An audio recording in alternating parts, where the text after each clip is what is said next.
عايز تعمل الترند ده؟ هسيب لكم الصوت تحت في جروب التليجرام، اللينك تحت في الوصف، ويلا بينا نشوف الشرح.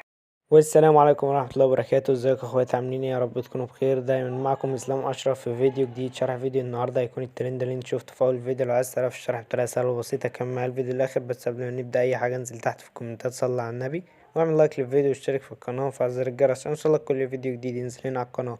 لو عايزين اي شروحات تانية اكتبوا لي تحت في الكومنتات، ويلا بينا نخش في الشرح على طول. تدخل عندي على الانستا هتلاقيني منزل ستوري زي كده. بعد ما تدخل على الستوري زي كده هتلاقي كلام الترند، هتدوس عليه زي كده وبعد كده تدوس زرار الرابط. بعد كده يفتح لك الصفحة دي، هتدوس على فيديو كلام الترند اللي بالازرق دي، هتلاقي الفيديو حامل معاك على طول.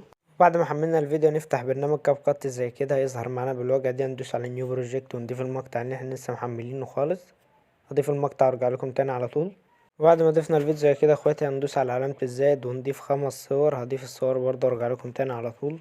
وضفنا الصور زي كده يا شباب. هنبدأ ان احنا نظبط الصور. هندوس على اول صورة ونظبط الفريم بتاعها، منخليش اي سواد في الصورة خالص عشان يطلع معانا الفيديو مظبوط. اهم حاجة ان انت تبص في الصور كلها وما تخليش اي سواد في الصورة عشان يطلع معاك الفيديو مظبوط زي ما انت شفت في اول الفيديو. تمام. بعد كده هنبدأ ان احنا نضيف الصوت بتاع الفيديو. اهم حاجة نخلص الصور بالظبط مفيش اي غلط. نخرج خالص زي كده وندوس على علامة الزائد اللي هي اوديو ونضيف الصوت. والصوت ده هتاخدوه من الفيديو اللي احنا لسه محملينه. هنبدأ ان احنا نظبط الثواني بتاعة الفيديو زي كده، ودي الثواني بتاعة الفيديو. خدها سكرين وكمل معايا باقي الشرح. يلا بينا.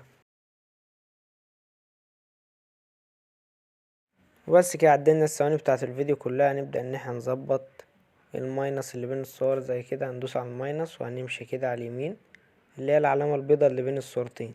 هنلاقي كلمة اسمها بلاك فيد، هندوس عليها ونحدد الصور كلها وندوس على علامة الصح. بعد كده نخرج خالص وندوس على أول صورة ونختار منها انيميشن، بعد كده كومبو. وهتمشي كده على اليمين هنلاقي أول افكت اللي هو لون أصفر ده اسمه بدوليوم 1 وبدوليوم 2. هنبدل بينهم في الأربع صور. وآخر صورة هنختار ديزرت ليفت. تمام زي ما انتم شايفين كده. أهم حاجة تتابعوا معايا خطوة بخطوة عشان الفيديو يطلع معاك مظبوط. بعد كده تدوس على علامة الصح وتخرج خالص. وهنبدأ بقى ان احنا نظبط ايه الفلاشات والاهتزازات والحاجات دي. هندوس على افكت وفيديو افكت. بعد كده هندوس على بيزك، الكلمة اللي جنب ترندين دي. هتنزل تحت هتلاقي سلو زوم، هندوس عليها زي كده وندوس عليها تاني. هيظهر لك بقى ايه الاعدادات بتاعتها. هنخلي السبيد 12 والرينج بتاعها كام؟ هنخليه مثلا ايه 17. وندوس على علامة الصح نخرج خالص ونحددها على اول صورة على كل الصور من اول صورة لاخر صورة. تمام كده. وبعد كده عايزين نضيف الفلاش اللي هو على اخر صورة. هندوس برضو على فيديو افكت ونختار بارتي بقى المرة دي. وبعد كده بلاك فلاش نحددها على اخر صورة بس. بعد كده هنشوف الفيديو في اي حاجة عايز تعدل بنعدلها، مفيش اي حاجة بنسيب الفيديو زي ما احنا عارفين في كل الفيديوهات اللي فاتت. وبس كده يا اخواتي، مفيش اي حاجة عايز تعدل هنسيب الفيديو من العلامة اللي فوق على اليمين دي.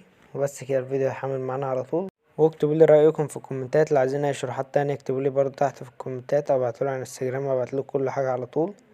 ولو عجبك الفيديو متنساش تدعمني باللايك والاشتراك في القناة وفعل زر الجرس عشان يوصلك كل فيديو جديد انزله هنا على القناة. ويلا اشوفكم في فيديو جديد. سلام.